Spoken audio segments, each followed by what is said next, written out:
Hi friends, Yashika tarot വീഡിയോയിലേക്ക് സ്വാഗതം. നമ്മളിന്ന് നോക്കാൻ പോകുന്നത് ജൂൺ മാസം നമുക്ക് എങ്ങനെയായിരിക്കും എന്നാണ്. അതിനായിട്ട് ഞാനിവിടെ കുറച്ച് സ്പ്രെഡുകൾ എടുത്തു വെച്ചിട്ടുണ്ട്. അതിൽ നമുക്ക് ആദ്യം തന്നെ നമുക്ക് കിട്ടിയിരിക്കുന്നത് ക്യൂൻ ഓഫ് സോർട്സ് ആണ്. ക്യൂൻ ഓഫ് സോർട്സ് എന്താ പറയുന്നതെന്ന് നമുക്ക് നോക്കാം.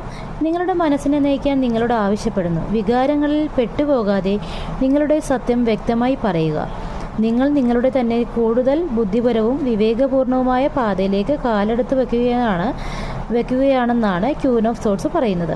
അടുത്തതായി നമുക്ക് കിട്ടിയിരിക്കുന്ന ഹൈ പ്രീസ്റ്റസ് ആണ്. നിങ്ങളുടെ ഇൻഡ്യൂഷനെ വിശ്വസിക്കാനാണ് ഹൈ പ്രീസ്റ്റസ് നിങ്ങളെ പ്രേരിപ്പിക്കുന്നത്. ഉത്തരങ്ങൾ എപ്പോഴും യുക്തിയിൽ നിന്നായിരിക്കുകയില്ല. നിങ്ങളുടെ ഇന്നർ വോയിസ് ശ്രദ്ധിക്കുക. പ്രത്യേകിച്ച് കാര്യങ്ങൾ അനിശ്ചിതത്വത്തിലോ മറഞ്ഞിരിക്കുന്നതിലോ ആയിരിക്കാമെന്നാണ് ഹൈ പ്രീസ്റ്റസ് നമുക്ക് കാണിച്ചു തരുന്നത്. അടുത്ത് നമുക്ക് കിട്ടിയിരിക്കുന്നത് 2 ഓഫ് പെൻറ്റക്കിൾസ് ആണ്. 2 ഓഫ് പെൻറ്റക്കിൾസ് പറയുന്നത് നിങ്ങളുടെ ഉത്തരവാദിത്തങ്ങൾ കബളിപ്പിക്കുന്നത് കാണിക്കുന്നു. സന്തുലിതാവസ്ഥ പ്രധാനമാണ്. സ്വയം വളരെയധികം വലിച്ചു നീട്ടരുത്.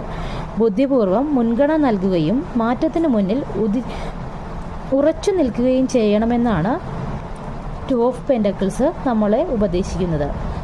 ഇനി അടുത്ത് നമ്മൾ നോക്കുമ്പോൾ നമുക്ക് കിട്ടിയിരിക്കുന്നത് ഇത് സ്റ്റാർ ആണ്. സ്റ്റാർ പറയുന്നത് രോഗശാന്തിയും പ്രതീക്ഷയും ഒഴുകിയെത്തും എന്ന് തന്നെയാണ്. നിങ്ങൾ നിങ്ങളുടെ ഉയർന്ന ലക്ഷ്യവുമായി യോജിക്കുക. ഇരുണ്ട നിമിഷങ്ങളിൽ പോലും പ്രപഞ്ചം നിങ്ങൾക്ക് വേണ്ടി വെളിച്ചം നൽകുമെന്നാണ് നമ്മുടെ ഈ സ്റ്റാർ നമ്മൾക്ക് പറയുന്നത്. അടുത്തതായിട്ട് നമ്മൾ നോക്കുമ്പോൾ നമുക്ക് കിട്ടിയിരിക്കുന്നത് 3 ഓഫ് സോർട്സ് ആണ്. 3 ഓഫ് സോർട്സ് എന്താണ് പറയുന്നതെന്ന് നമുക്ക് നോക്കാം. നിങ്ങൾ നീണ്ടു നിൽക്കുന്ന ചില ഹൃദയവേദനയോ വൈകാരിക മോചനമോ വെളിപ്പെടുത്തുന്നു. അതായത് നിങ്ങൾക്ക് നേരത്തെ ഉണ്ടായിരിക്കുന്ന വളരെ വലിയൊരു വേദനയോ അല്ലെങ്കിൽ എന്തെങ്കിലും ഒരു വികാരങ്ങൾ പെട്ടിരിക്കുകയായിരിക്കാം. എന്നാൽ അതിൽ നിന്ന് നിങ്ങൾ മോചിപ്പിക്കുന്നു എന്നാണ് പറയുന്നത്. ഉപേക്ഷിക്കേണ്ടതിനെ ഉപേക്ഷിക്കുക തന്നെ ചെയ്യുക. വേദന ഒരു അധ്യാപകനാണ്. ചില വേദന നമ്മളെ ചില പാഠങ്ങൾ പഠിപ്പിക്കുന്നു എന്നാണ് ഇത് പറയുന്നത്. അതായത് ഇത്രയേ ഉള്ളൂ. ജൂൺ മാസം നമുക്കൊരു പരിവർത്തനത്തിൻ്റെ മാസമായിരിക്കും.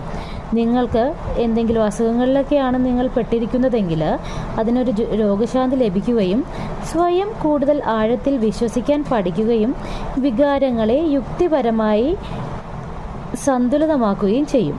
വൈകാരികമായ വേദന ഉണ്ടായേക്കാം, എന്നാൽ പുതുക്കലിൻ്റെയും സത്യത്തിൻ്റെയും ആന്തരിക സമാധാനവും ഉണ്ടായേക്കാം എന്നാണ് ജൂൺ മാസം നമുക്ക് പറയുന്നത്. അതായത് ഒത്തിരി രോഗശാന്തിയൊക്കെ ലഭിക്കുമെന്നാണ് നമുക്ക് ഇതിനകത്ത് നിന്ന് കിട്ടുന്നത്. അപ്പോൾ ഇതാണ് ഇന്നത്തെ എൻ്റെ റീഡിങ്. എൻ്റെ റീഡിങ് നിങ്ങൾക്ക് ഇഷ്ടമായിട്ടുണ്ടെങ്കിൽ എൻ്റെ ചാനൽ സബ്സ്ക്രൈബ് ചെയ്യുക, ലൈക്ക് ചെയ്യുക, ഷെയർ ചെയ്യുക. താങ്ക്